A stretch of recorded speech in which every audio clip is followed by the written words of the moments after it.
Are you stuck in the same old routine at work? Do you find yourself hitting a creative wall, unable to see beyond your current perspective? It's time to break free and unlock the power of fresh perspectives. I am still David Gouthro, here with another episode of Discover Fresh Perspectives. And today I have as my guest Louise Lydon. Welcome, Louise. Thank you so much, David, for having me. So I know people are often wondering, they don't ask me, they don't really talk to me very much, but how do we happen to be together on this guest episode? And people have come from all over the place. In our particular case, we both walk our dogs in Lighthouse Park. And we just got to chatting, and one thing led to like 15 others. And so here you are. So thank you for your willingness to step into the unknown. Thank you so much for having me. It's a pleasure. So, Louise, you say that now. We'll see how it goes. So, Exactly. so Louise, you are, or your role at least is that of an occupational therapist.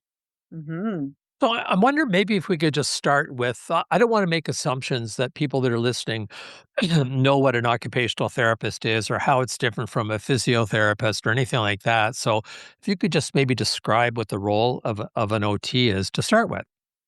Sure. It is a bit of an unknown. There's not a lot of us in the province, but it's people do know physio. I think that would be the thing that people are most familiar with. And I always would tell people when I'd meet people that my mom would say when she talked to people about me, she'd say, "Well, she's like a physio, but she's not," and that's how she would describe me. And I call occupational therapists in a very simple sentence, professional problem solvers is how I would describe them. And Just to wait a second. That's how I describe myself. Are you a competitor? What maybe the well, context for that. yeah, I mean, maybe a little bit of background of how the program or the profession sort of came to be is helpful because occupational therapy and physiotherapy used to be a combined trained program until like the 70s or whatnot. And I went to UBC. I did an undergrad degree at UBC in animal biology and then went into occupational therapy. But people of a certain generation, shall we say, are dual trained. There's not as many of them around now, just with time progression. But people would do the physio piece, which a lot of people are familiar with. Physios are going to be someone who helps you strengthen your muscles and gain like mobility and walking aids and that sort of stuff. But the other side of that is, okay, I've got this person to this particular point from injury, from a disability, from something. And now it's like, okay, now what? How are we going to do our everyday activities? How are we going to help people live independently, live safely, do the stuff they want to do? I think there's a little bit of a confusion with the word occupation because everyone thinks, oh, it has to do with my job. It's you only work with people who are working. But in reality, our occupation is everything that we do in our day, paid or unpaid work. So, if your occupation would be partly, interviewing people, but you've got a job to get your dog out and get your dog walked and to, take care of your home or your family, get yourself up and dressed independently every day. Those are all part of your daily tasks. And if you have an injury for 101 different reasons, it's like, well, how are you going to do those different tasks? And an occupational therapist will then come in and break those tasks into pieces and sort of problem solve and work with you ways to do them more independently. Mm, It always worked from a very, what we call client centered perspective. So it's, when you go to see an OT, it's not me saying, well, you have to do this. mhm. It would be me coming to you and saying, okay, what are your goals? What are the things you want to achieve? How do you be independent in Hmm. what it might be. I mean, maybe you want to go skydiving, or maybe you want to go, to drive a car again, or maybe you want to just be able to, walk to the store and get your groceries. Or maybe it is, I have to go back to work and I work at a computer and I've got a repetitive strain injury on my hand. So how do I use the mouse and how do I do this so that I can still do what I need to do without further injury, just keeping people independent. Does So that it make sense? sounds I'm not sure how close a parallel this is, Louise, but to being like a life coach. It's not about fixing a person, it's about helping a person get to the way that they want, but in the realm of health and engagement or something like that? To a point, I think occupational therapists will look at a lot of like adaptive aids. So when you think, if you go to a medical supply store, you would look at like canes or walkers, but there's all sorts of other things like sock aids to help you put your socks on independently, or jar openers to open jars for people who have weak hands. There's long handled reachers so you can bend down to pick things up without making it sore on your joints. So OTs do a lot of adaptive aids as well. So life coach, I would think, is more talking and sort of, breaking up maybe a problem of where you're trying to get to. While an OT is more a physical devices and things like that that can help you. I mean, my background now, I've been practicing for 25 years and I work mainly in arthritis and ergonomics. So those are two areas of occupational therapy that are pretty practical because if you have hand arthritis, there's splints that can be made, there's adaptive devices that you can use to help allow you to hold things or do things so it doesn't hurt your joints. And then when I work with people in, office type settings, I see tons of people with, say, carpal tunnel syndrome or, low back pain from sitting too long and, don't know how to adapt an office chair, don't know how to set up their workstation correctly. So I do all those sort of aspects of looking at the problem or the job or whatnot and saying then, okay, how do we make this so that it fits your body for the things that you need to do. While I think a life coach would be more of a talk discussion. I think they would have a similar thing in the sense as probably like goal setting would be a part of Yeah. occupational therapy that would overlap with life coaches because of where you want to get to, of what are you trying to achieve, because it is very focused versus more loosey goosey. We're not really knowing what we're trying to work on. We do look at the goals of what the person wants to achieve and make them measurable, action based, those kinds of things so that we can enable them to be independent. Yeah, and I guess the parallel that I saw to life coaching was you're working with a person to help them get to a particular place. The modality is different. Like how you do Mhm. that is quite different, obviously, from a Mhm. a life coach to an OD and or OT. And my don't OD. That's not a good thing. OTs don't No. usually work on that sort of thing. But my first experience with an OT was a number of years ago. I had ended up dealing with something called brachial plexus neuritis, which, for those Mhm. who are not physicians on the screen, basically there is an inflammation somewhere in my shoulder that meant that my hand and arm was numb. And I still had to work until you mentioned it, using a mouse. I had no idea what I was gonna do. So I worked with an OT to figure out what I could do to get Yeah. by. In the meantime, until things reversed, which fortunately they did, that like using a trackpad rather than a mouse so I could drag my Yeah. fingers across and how to adjust the settings. So help me get back into doing the things that are important to me, whether it's at work or in life in general, but related to my physicality. Yeah, no, that's a perfect example because it is, a huge limitation if you suddenly can't move your shoulder. How are you going to do things? I mean, I could sometimes will use the example for people that people might relate to if someone like a Rick Hansen, who you think Mhm. of, a lot of people will know who he is as a local person. But, there's a young man who had an injury, had a spinal cord injury, and now, is a paraplegic and is in a wheelchair. It's like, okay, well, how would he go about now driving a car? How would he get dressed? How would he do all those everyday activities? If you start to think there's the muscle piece, the physio Mhm. piece to get him as strong as possible, but then it's like all the other aspects of it. So that's it's a good example because it looks at a lot of different areas. I mean, occupational therapists also work in mental health. They work Mm. in pediatrics. They work in the school system. They work with kids who are with autism or different things. When I did my first training, I did a placement at a center that was for like 0 to 5-year-old kids. So we used to see kids in preschool, and so there's a lot of different aspects to it. So I think the great thing about occupational therapy is you can work on a lot of different areas, and it isn't really a prescription of what you would necessarily do because it could be so adaptive. Yet at the same time, that's what makes it a challenge to explain to people what you do because it can be so many different things. But it really is that comes back to that main goal of helping people be independent. Like and I really like the term adaptive, right? Yeah. It's how to adapt to whatever. And I would imagine there's some people born with certain conditions and others that acquire it through injury. Like a good friend of mine, Alvin Law, he was a thalidomide baby, he has no arms. Mm, And yeah, of so course. and he has just managed to do amazing things, Hmm. with his feet. I mean, it's quite astounding. But one of the things that he said was key, and I imagine that OTs do this as well, is they give people a sense of a hope and motivation Hmm. that together we can Hmm. figure this out. Because if you tell yourself, I'm never going to be able to do this, that, and the other thing, that becomes a self-fulfilling prophecy.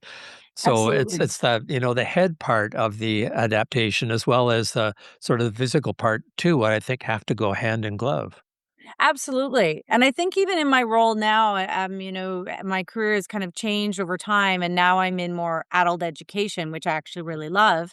And I love that piece of it so much because it is that empowerment and that Mhm, talking to people who say have got, I've had lots and lots of clients or patients who've, lived long, busy lives, worked really hard.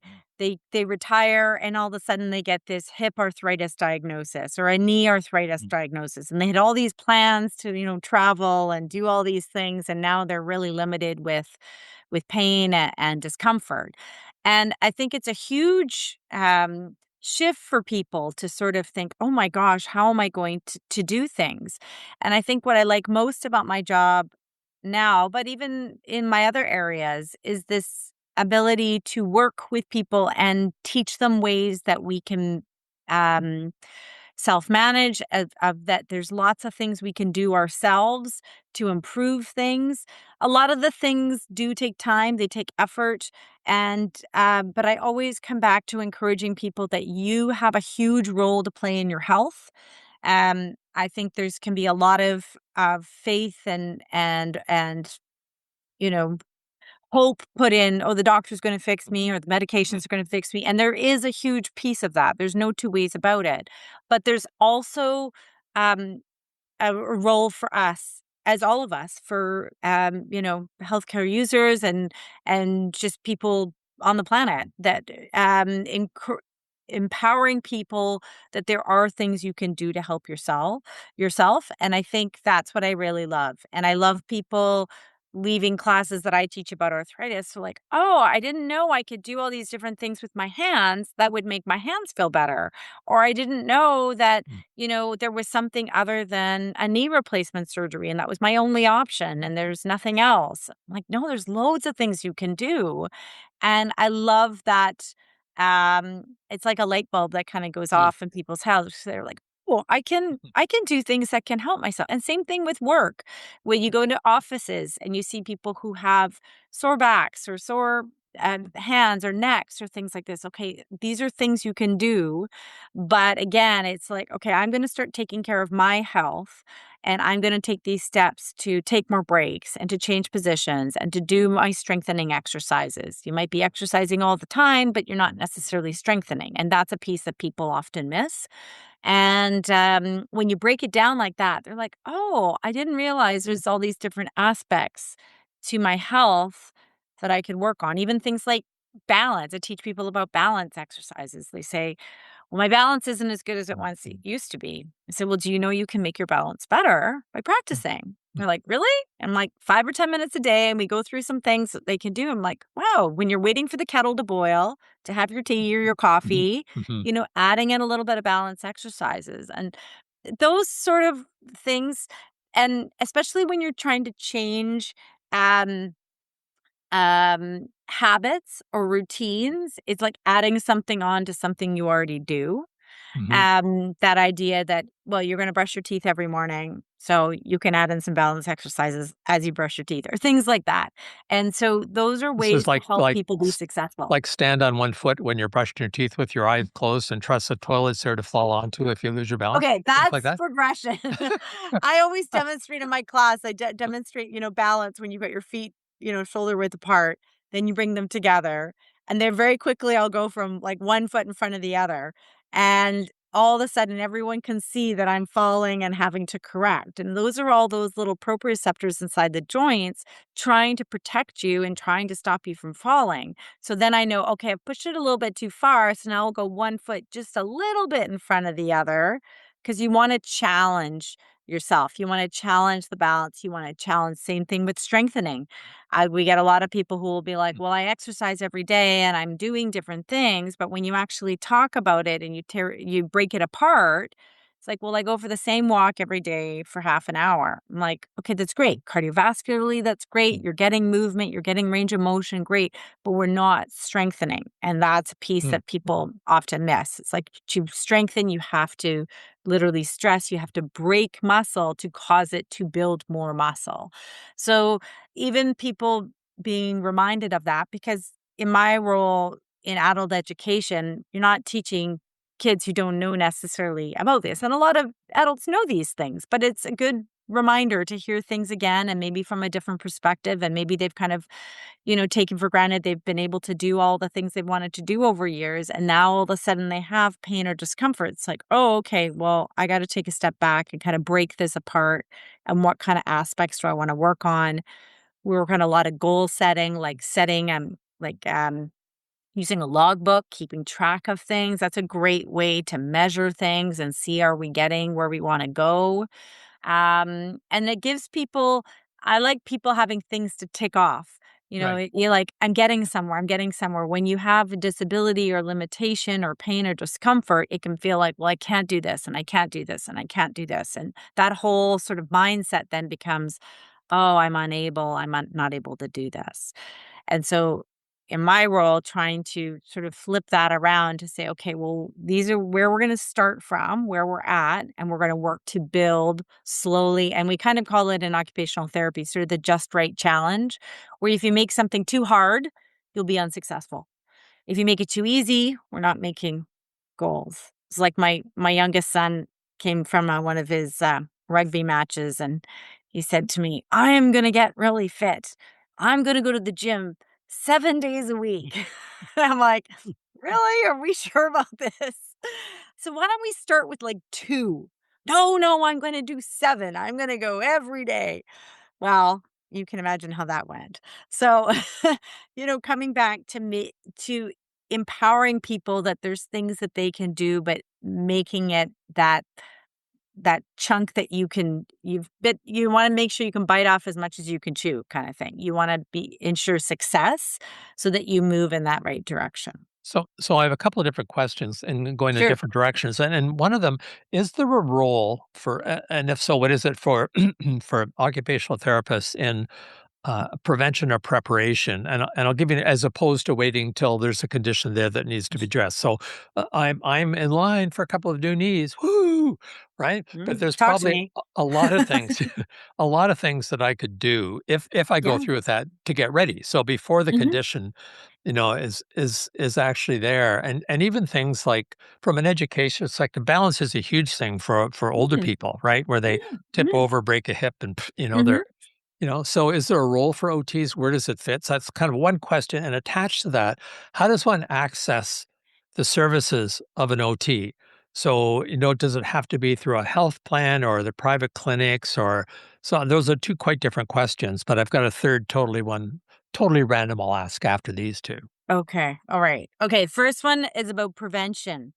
I love it. I wish we did more of it. I wish our healthcare system paid money for prevention. It would save us so much. And the Millions. problem, Yeah. when before I was in my role here, I was on an injury prevention team Huh. with the health authority. But we did see people more once they were injured, but we Mhm. also did education training classes for all the nurses who were like moving patients in the hospital and moving people into Okay. wheelchairs and using ceiling lifts. We did all that training. And it was there to try to help reduce injuries. So Mhm. everyone has to go through this training.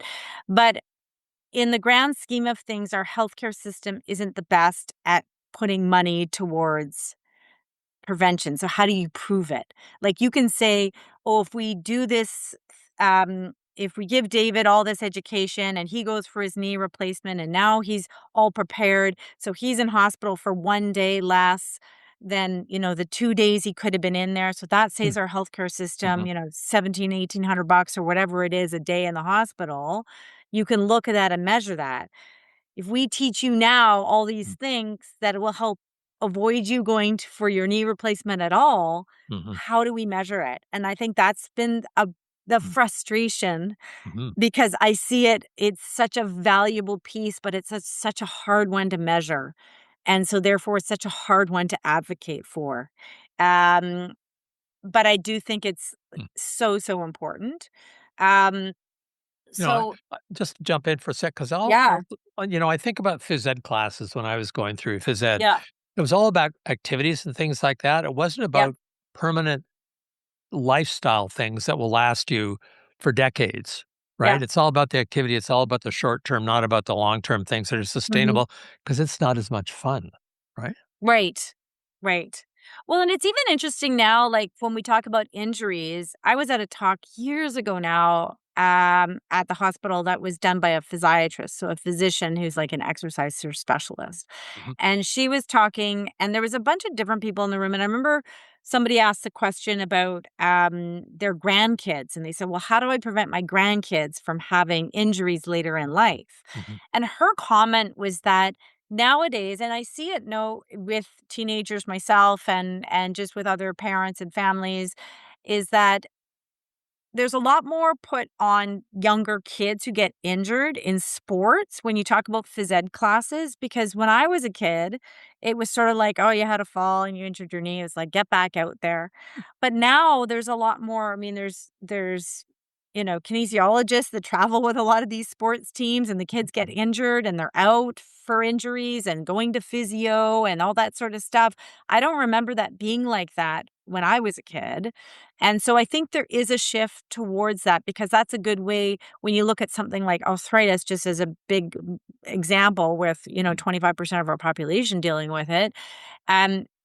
Previous injury is as a risk factor for it. Mhm. So trying to rehabilitate from an injury to reduce having problems later on is a piece of it. Um, so I think there is a bit more front loading trying to happen to avoid things later on. But it's a hard one to put money towards. Like the second part you had asked a bit more about how you get funding for something like occupational therapy. So the way our provincial government works is there isn't funding generally for occupational therapy. Now, when I worked in home care, so I first started working like way back when I started, started working in acute medicine, kind of a standard place a lot of new Mhm. grads go. So I was working in the hospital, seeing people who would come in with various medical conditions and pneumonias and stroke and things like that, and then working to get them home. Then I worked in home care. So I used to see people in their houses. Mhm. And that's a very different, you worry, the hospital is very quick and get people in and out. And then home is very different because now you're in your home environment. You generally do a lot better in your home environment than you do in a lot of these hospital settings. Um, so that was a bit of a different sort of area. And then I kind of worked into injury prevention. I did some work with, third party funders, so ICBC or WorkSafe. Mhm. So there is funding for OT if you get injured in those sort of realms. There is access to home care occupational therapists through like for us in Vancouver, your different health authorities. They would have it throughout the provinces. Mm. And so those are home care. You would have home care occupational therapy, home care physio, home care nursing with the health authorities that see people at home. Now, generally, to access those, you need to be almost housebound to be Mm. accessing those. So if you're someone who's up and mobile and can get to things, you won't really qualify to get that. So then if you want to go, so then your only other option is private. Mhm. Physiotherapy is generally covered for most people through extended medical. So you go Yeah. to a physio. If you have extended medical, you'll get fully covered or partially covered. Um, Occupational therapy generally isn't covered, Mm. unfortunately, so people do pay privately for it. So I work in private practice as well myself, so I do my own kind of consulting as well. Um, so people can access me through, through the Canadian Occupational Therapy Association or and whatnot. But and I work more in seeing people at home, ergonomics, injury prevention, that sort of stuff. But there's lots of other OTs that work just with kids or Mhm. just with mental health or just work with ICBC, WCB or WorkSafe, those kinds of things. There's OTs that work in big private practices that go to courts and will represent different sides about how much care someone may need after a significant injury, but there isn't a lot of publicly funded OT, unfortunately. But you will run into them like me in a hospital sort of setting or like in community. But to just access the services, it would be more private. So, and I'll give you some background why I'm gonna ask this question. I did Yeah. some work a number of years ago with the Stanford Sports Medicine Center. Hmm. And, some of the conflict they're having with the athletic department, it seemed like, and this turned out to be a misunderstanding, but what the athletic department was focusing on was return to play, to Yep. get the athletes back playing, and for the sports medicine center, it was return to health. And it seemed like there was a competition between those 2 because, you attract funding and stuff like that if the athletes are playing, not if they're, setting back. And they said, we actually both need to have that return to health because Yeah. just returning to play if you're not healthy yet, you're going to re-injure yourself and all those other kinds of things. So, so the outcome was healthy athletes. If you could put under the umbrella, what's the outcome of an occupational therapy intervention? Is there one phrase that would capture it? Like our focus is on X. I think the focus is on independence. Mhm. Okay. Um, I, um, Advocating for oneself, being able to self-manage things. I think that's the main sort of, goal because I mean, like I said, it does depend on the person of what they want to achieve. When I did do private practice, like specifically with ICBC or WorkSafe, they are focused obviously on getting someone back to work or, getting a case closed. And so there is different motivations from different groups. And I agree with you completely. I think it is like, how is the person healthy?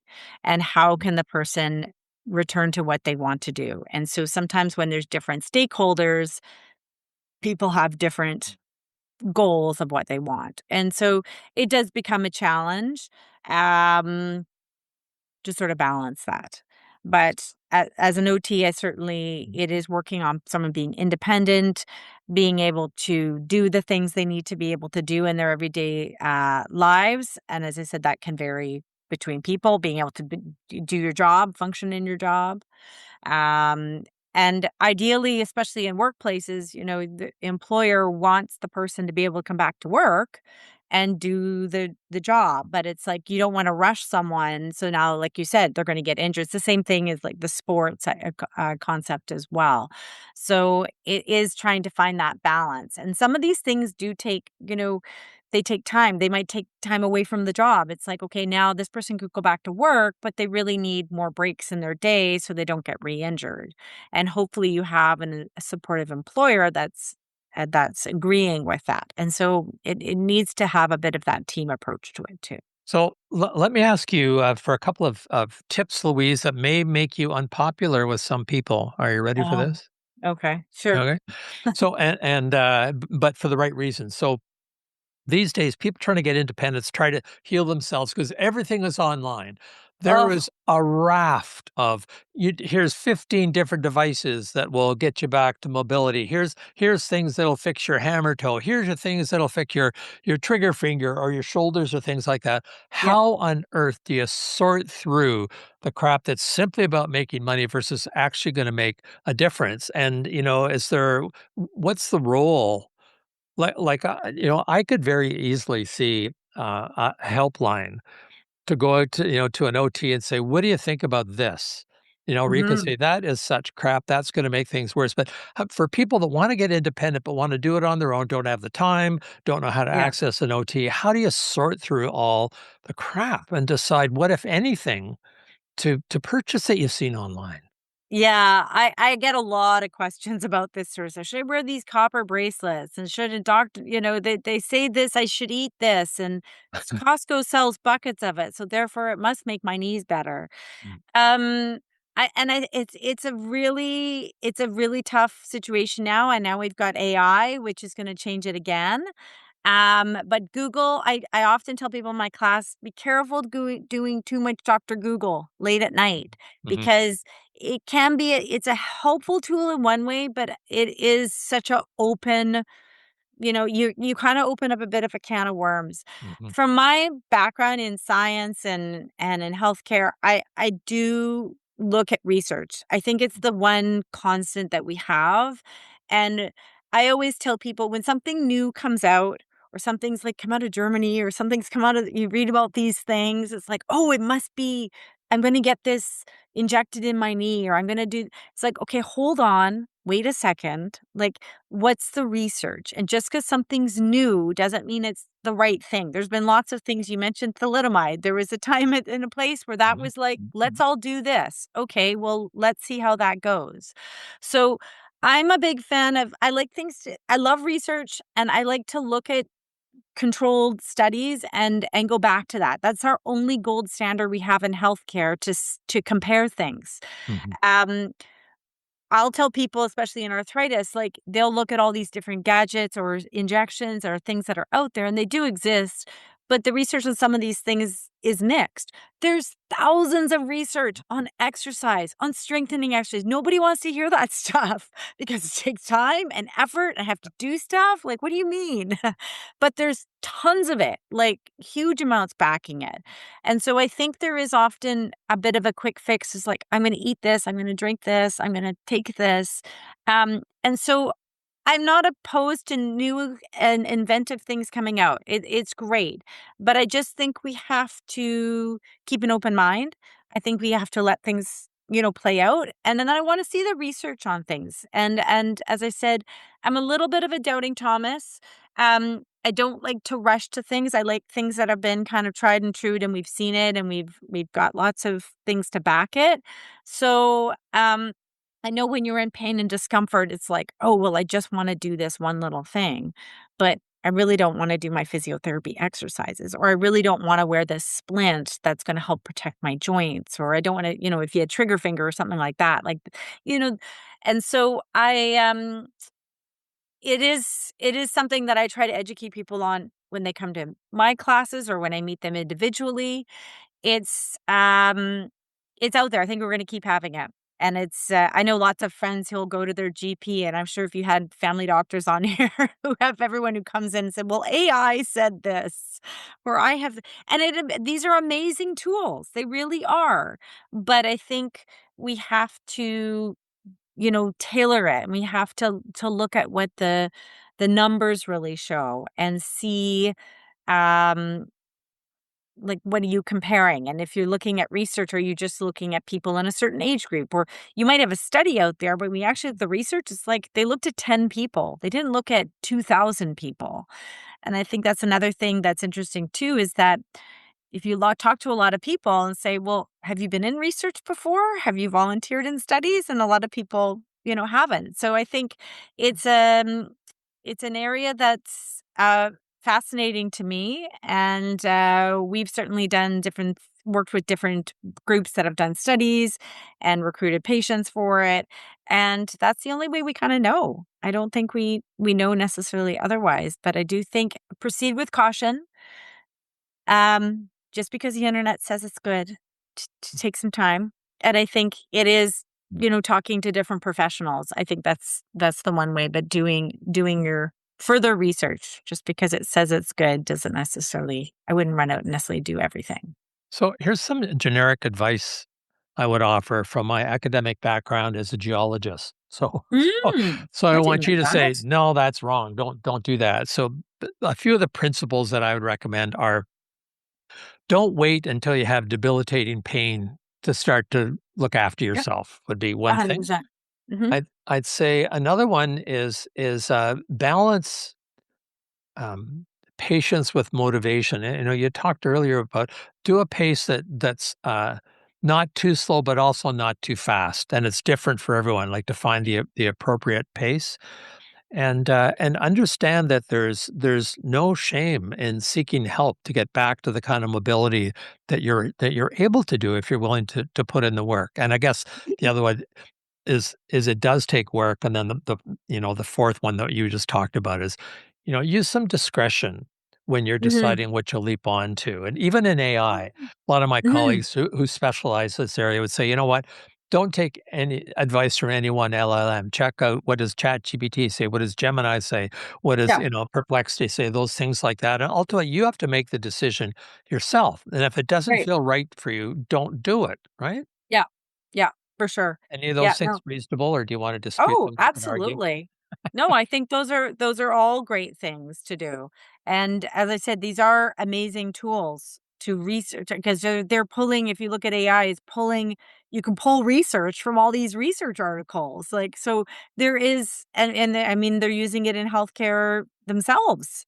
Doctors can use this stuff to help them look for, patterns or unusual conditions or things like that. So it's a wonderful tool that can be very helpful. It's just, um, just being, you know, aware of different things that can be happening and just looking at, um, that not looking for that simple fix. I think that also just puts it back. I think the message is also putting it back on the person to think that there are things you can do to help yourself. And I encourage people, like you said, taking care of your health. We and as we get older, it just becomes more and more of a priority. And it is important to take the time to take care of your health. And it doesn't have to be, it's not like you're at the gym like 8 hours a day. It's making those choices of getting some more movement or taking the dog out, or even when it's raining, you get out there and working on those sort of different aspects and knowing that you can do some things to improve your health. And then if you feel like you need to work with someone at the gym, or you need to go with a buddy, or you need to go with a friend, like setting up those things so you're successful. Those are all really positive steps forward. And then when you do run into issues and it is true. I see a lot of people who, have suffered for such a long time. And I'm like, oh, why wouldn't you talk to somebody? Or why wouldn't you have done something? Oh, well, I just thought it would go away and I didn't want to bother anyone. And then it just because it's like anything in life, when we address a problem earlier on, it's a lot easier to solve it. So just being proactive, I think, is the other thing too. Um, and using healthcare providers to help you with that, um, I think is a big piece of it too, because we're all part of a healthcare team. There's the doctors, there's other people, but um, getting advice from other healthcare professionals that can help you for sure. So I wasn't planning to mention this when we got onto this call, but I will now. So for those of you that are listening, if you think that occupational therapy is really important, here's what I suggest is that, unfortunately, you have to make the case to the politicians to get these things Mhm. covered. Talk to your MPP. Sure. If you want to do some research, go onto various formats like Chat, Gemini, whatever, and look for research that supports the economic value of prevention Yeah. versus what it costs, and start to take that information to say, you know what, this is crazy. We should be covering OT the same way that we support PT, because it has Mhm. such an impact both on people's lives, their livelihood, ultimately on their ability to make money and drive the economy, but to save the healthcare costs. So, if you want to do something after this podcast, you listeners out there, that's something concrete that you can do. So to advocate not just yourself, but for others that might benefit from occupational therapy. So, you know, Louise, thank you so much for being my guest here today. This is fabulous. And I look forward to doing the one thing that I should do more, have more diversity around, which is walk the dog in the park. I should be doing some other things as well, and I will. And so thank you so much for your time here today. Thank you so much, David, for having me. It was just an absolute pleasure. I look forward to seeing you at the park with the dog. I will be there. And for now, this has been David Gouthro. Discover fresh perspectives. The only one of the few guarantees in life is that, at least for now, next week, there's going to be a different guest with a different perspective on something. So I look forward to having you join us then. Subscribe now, because on Fresh Perspectives, every episode is an opportunity to explore new horizons and redefine what's achievable.